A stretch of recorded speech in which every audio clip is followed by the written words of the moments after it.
Hello everybody and welcome back to Let's Play The Legend of Zelda: A Link to the Past. I'm your host VGMKoren, and in the last one we got ourselves into the East Palace after meeting the Elder Slashermoon. Or however you say. I can't pronounce it. I admit this. Now obviously, as you can see here, oh no, it's a puzzle, and switches open doors. So now you've been taught that switches open doors, which is great for you. Now, obviously, neither of these paths actually do anything, so they're just kind of here to waste your time and mine.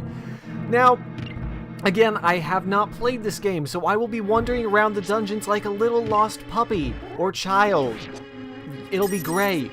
It'll be fun for everyone, especially with my low HP from blowing myself up last episode, because I'm a winner. I'm the best. Now, I do remember this, is that it can shoot huge balls.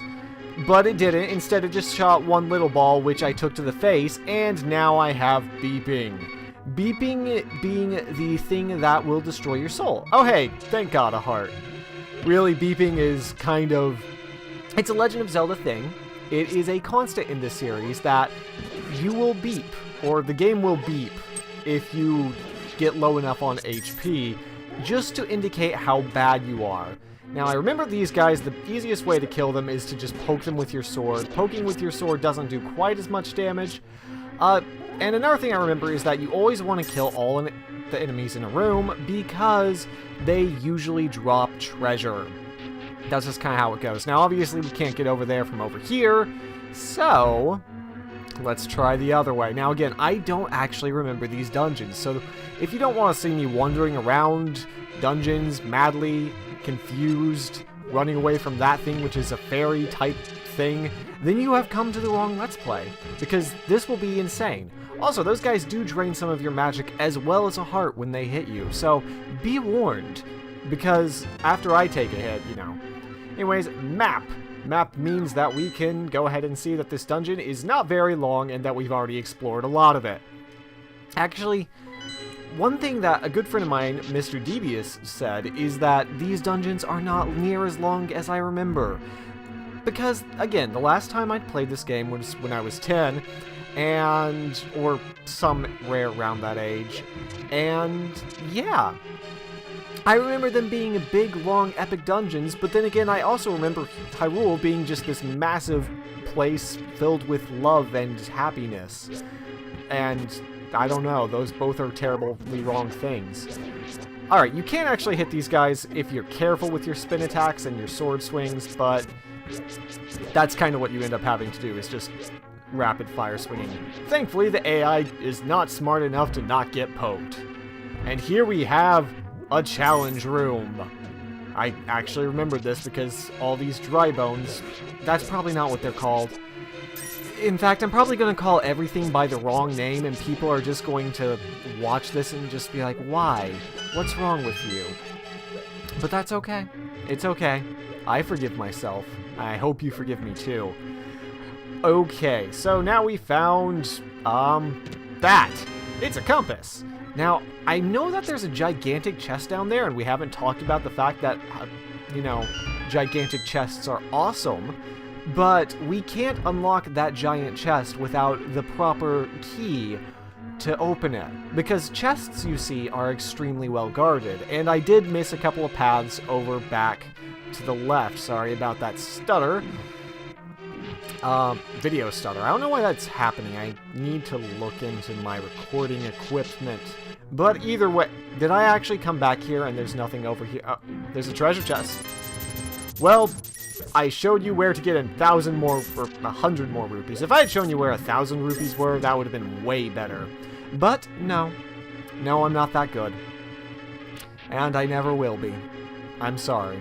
Now, can I get up there? Like, I feel like I'm doing this wrong. Oh god, Let's Player's Curse is definitely getting all up in my head right now. I'm, like, trying to remember where I've been before. You know, this room to the giant chest is all that I know that I need to go to, so we're gonna go that way. And just be ready to watch me fail and be terrible, and for me to be miserable. Oh god, do I actually have to refight these guys? I do. Alright, so if you have to refight enemies, the easiest way, especially with these guys, is to pot them. Enemies are very vulnerable to pots. lame joke was lame. I'm sorry. I'm the worst. I am the absolute worst at everything, including being alive. Oh, and there's this thing. Link, it is I, Sabadu. I can talk to you telepathically when you touch these tiles, and don't sound like an old man. Here's a hint. You can use the treasure hidden in this palace to defeat armored foes. So, he just told me how to murder people with the treasure in this palace. I hope you're looking forward to that as much as I am. Because, well, I love murdering people, said the hero of Hulu. Alright, so as noted, I do not have the ability to open that chest yet because I do not have a big key. So where would you find a big key in a city where you're lonely all the time? What am I saying? I'm sorry, that didn't even make sense. Usually I can just talk random stupid things and not just pay attention to what I'm saying, but that one was dumb. Okay, so again, we have in our dark room, which is kind of cool because you kind of have to go around it in a clockwise fashion. And here we have a dark room, so let's do dark things in it. Like, kill people. More people. These skeletons came back from the dead only to be killed again by Link. Link is truly a hero, ladies and gentlemen. Alright, I know there's... Yes. Alright, so in here, of course, is a small key. Now, small keys, as we remember from Sanctuary, can be used to open one door before they explode into a million tiny fragments and can never be used again. Thankfully, the door also remains unlocked for all of eternity, so it's kind of... Well, it's not the most efficient system for keeping your locked valuables safe. I mean, you have to get a new lock system every time. Alright, so as you might notice, there's a suspicious symbol over there, and there are 4 of those things just kind of going around that plant, or pot. It's not a plant. There might be a plant in it, but no, there's not. So before we touch that suspicious symbol, let's go ahead and kill all the enemies in the room. Oh, well, that's what actually did it, isn't it? Okay, well, apparently killing the rooms is how we get those things to go away, and yeah, there's a switch where that was. Well, don't I feel not clever at all. You got the big key. This is the master key of the dungeon. It can open... Oh yeah, we've already talked about big keys. Well, with a big key, you can get a big chest. Ho-ho. Wordplay. Alright, so yes, there is a big key, and that is a big key door right there. You can tell because, well, it's far bigger. Now, unlike normal keys, big keys don't actually explode upon use, which is good because you have to use them several times usually in a dungeon, and part of the dungeon is finding the big key so you can open the big chest so you can open the boss room, which is usually how this goes. So, are you ready to open the biggest chest? I hope you are. You found the bow. You can shoot arrows until you run out. Well, in that case, well, that's a lot of flying skeleton enemies. Alright, so equip the bow and shoot the wall. Promptly shoot the wall and take a bunch of damage. That is how I play The Legend of Zelda: A Link to the Past. Alright, so I'm a terrible shot, and I feel like we all need to ignore that. I feel like we need to not go over this and not make this a thing. Alright, so when you see pots, jump into them, because that's what heroes do. Seriously though, you come down here and find fairies. Now remember that we have bottles and bug catching nets. There's only one thing to do. Keep it in a bottle. Keep a fairy in a bottle. Fairies heal you upon contact, or you can put them in bottles and take away their free will, and then they'll revive you when you die. I guess this is a really abusive relationship and is part of why Link to the Past is a proponent of male power. Yeah, bet you didn't think that was going to be what I said. I mean, usually people don't say things that stupid, so yeah. Link is an abusive relationship man. I mean, can you really blame him though with how Zelda is? Oh, Link, save me, and then you might get the slightest hint of "I'll kiss you" before the game ends. But it's all implied. Okay, so obviously lighting lanterns so you can see is useful, but then, well, they don't last, and you have to fight enemies without your torch unless you feel like Unless you feel like switching items in between a battle, or in between lighting those torches.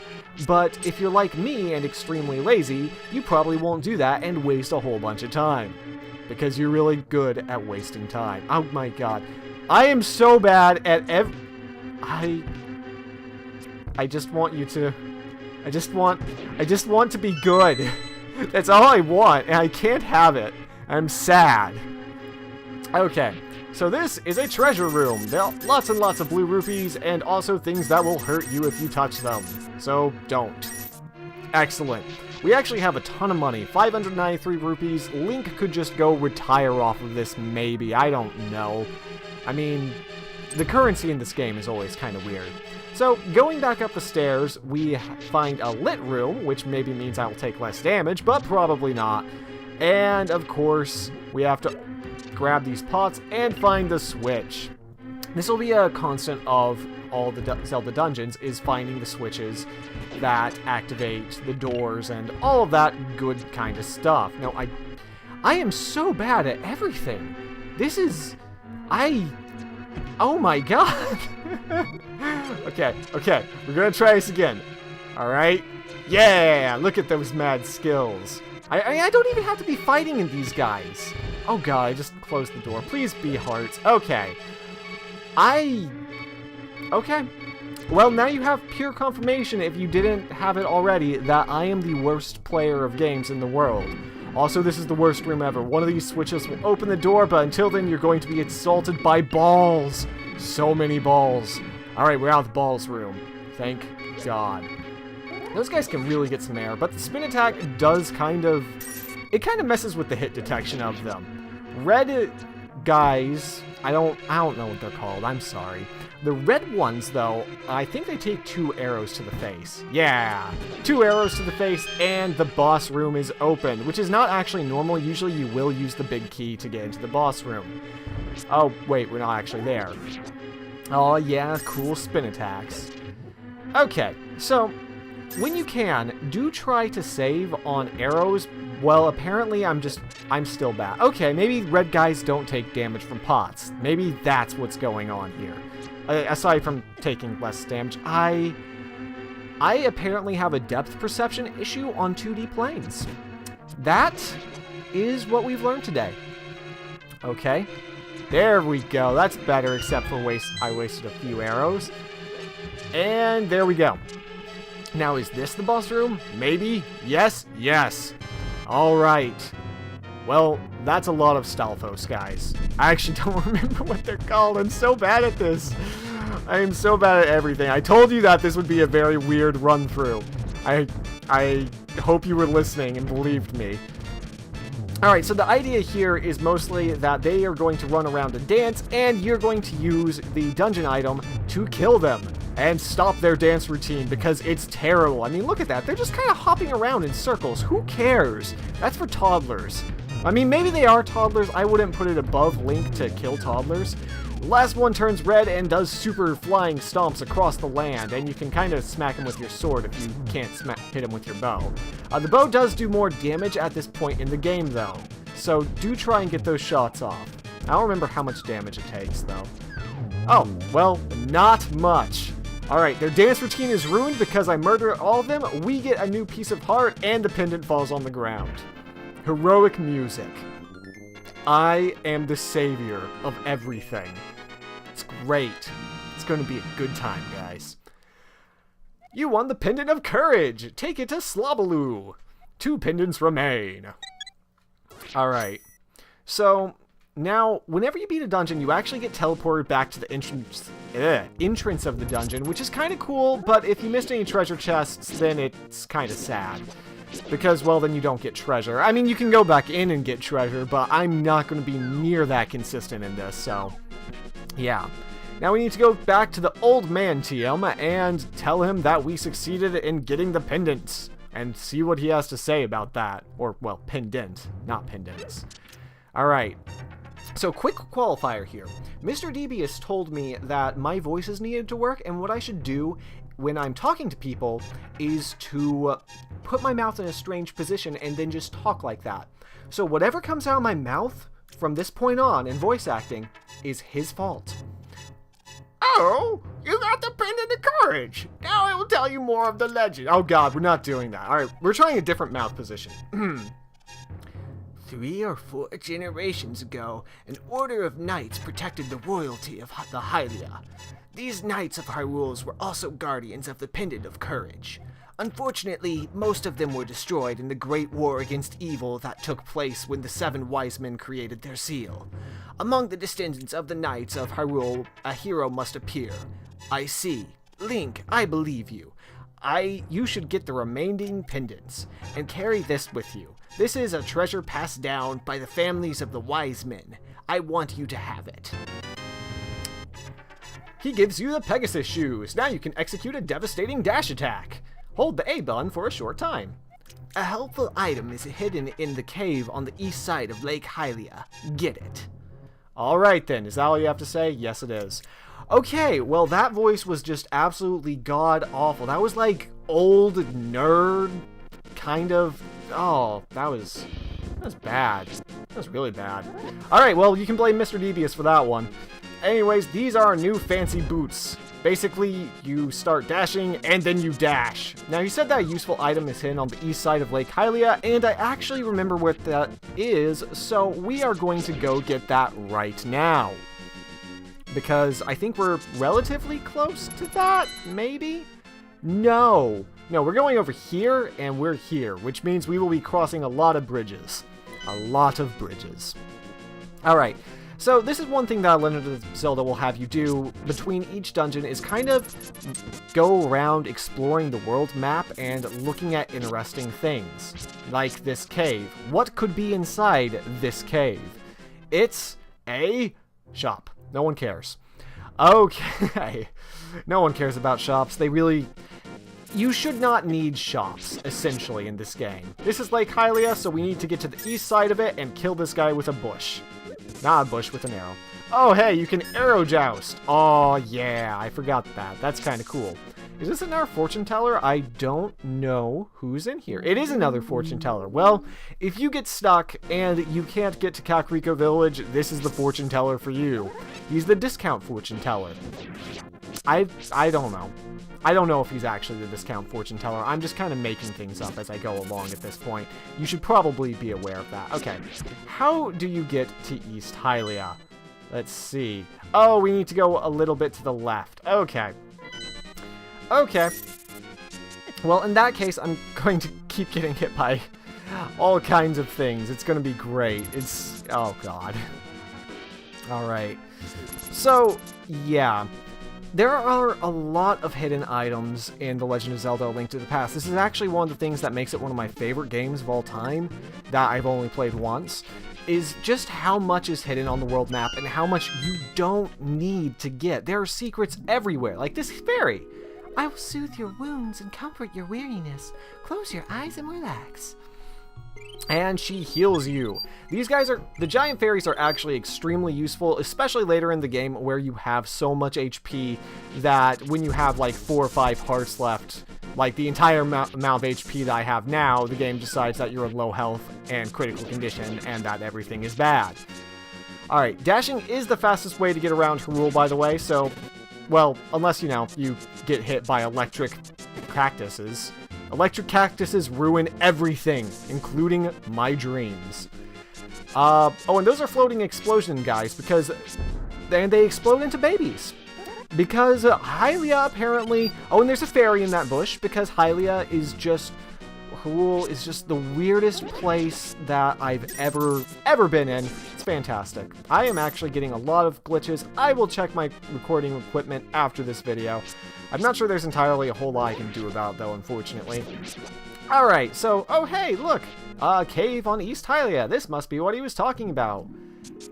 Oh, and you can charge into walls, but there's no real reason to do that. It just kind of shakes the screen. I don't know if I went over that. And you can find fairies. In fairy places, you'll either find a great fairy to heal your wound, or fairies that you can catch in your net and keep in bottles. I will be mostly catching fairies and keeping them in bottles to recover, at least until you get to the point where, you have too much HP and they're not effective. There's a treasure chest over there, but we can't get there from here. So how do we get there? It's a mystery. It's not, because if you were paying any attention at all, you would have seen that there is a rock over here, and I just shot an arrow at it. I am the best. I'm gonna just pull on this rock while I'm waiting for that. Okay. You can always find hidden caves when they have those weird rock things. Now, this is actually one of my favorite items in the game. If you couldn't guess by the icy, decor, you found the ice rod. Its chill magic blasts the air, but watch your magic meter. That's right. The ice rod is a completely optional item. You don't need this to beat the game. I remember it though because I love using magic rods to cast ice spells or fire spells or any kind of spells really. And it was so cool as a kid to, press a button and cast a massive spell and then it kill things. Unfortunately, the ice rod actually isn't that effective at doing anything, but it's still a good find. Okay, actually, is there something here? No. You'll find me poking walls very regularly in this game. It's kind of just par for the course. Alright, so what are we going to do now? Well, we need to go to find the next pendant. Where's the next pendant, you might ask? It is over in the desert. But before we can go to the desert, I do remember that there's something we have to do to get into the desert. And there was a child running in town that ran really quickly away from my murdering tendencies. So in the next one, I'm going to catch that child, interrogate him, and if this is anything like my last Let's Play, brutally murder him. I hope to see you then.